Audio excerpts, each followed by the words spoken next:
નમસ્કાર દોસ્તો, રસોઈયા મહારાજની ચેનલમાં આપનું સ્વાગત છે. આજે આપણે બનાવી રહ્યા છીએ માલપુડા.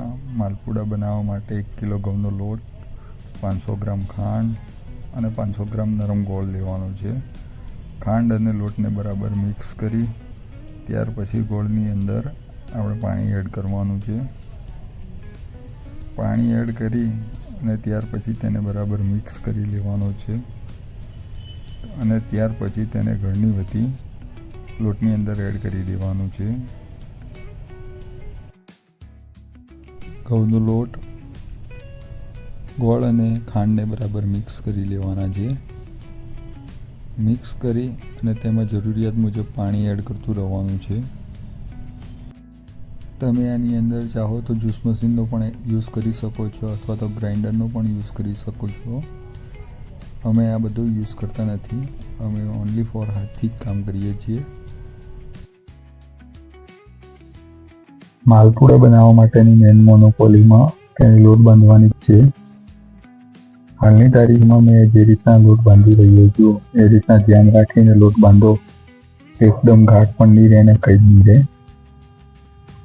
તેને બરાબર પીણવાનો છે. ત્યાર પછી એને 5-10 મિનિટ માટે રવા દેવાનો છે. ત્યાર પછી એક જલેબીની પેણીની અંદર આપણે ઘી મૂકવાનું છે. ઘી પણ 1 ઇંચ જેટલું જ મૂકવાનું છે કે જેથી કરીને આપણે માલપુડા સહેલાઈથી નીકાળી શકીએ.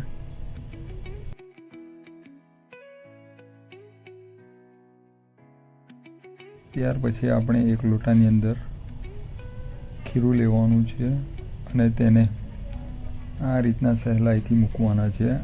એકદમ હાથ સ્ટ્રેટ રાખી અને એકદમ સરખી ધારે મૂકવાના છે જેથી કરીને માલપુડા એક સરખા બને.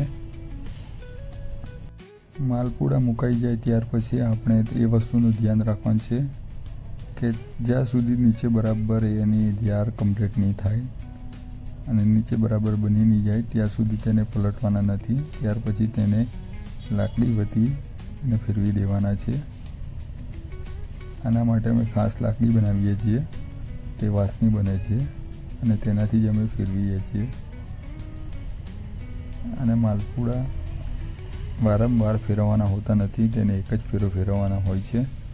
તેનું પણ ધ્યાન રાખવાનું. ત્યાર પછી આપણે તેને એક નાની જારી વતી ઉધા ઝારા વતી તેને લેવાના છે જેથી કરીને આપણા માલપુડા વ્યવસ્થિત રહે અને સીધા પણ રહે. હાલની તારીખમાં તમે જોયા કે માલપુડા કઈ રીતના સહેલાઈથી બની જાય છે અને તમને બતાવી દઉં કે આ રીતના અમે ખીરું એડ કરતા રહીએ છીએ કે જેથી કરી વારંવાર અમે રિફિલ કરીએ છીએ અને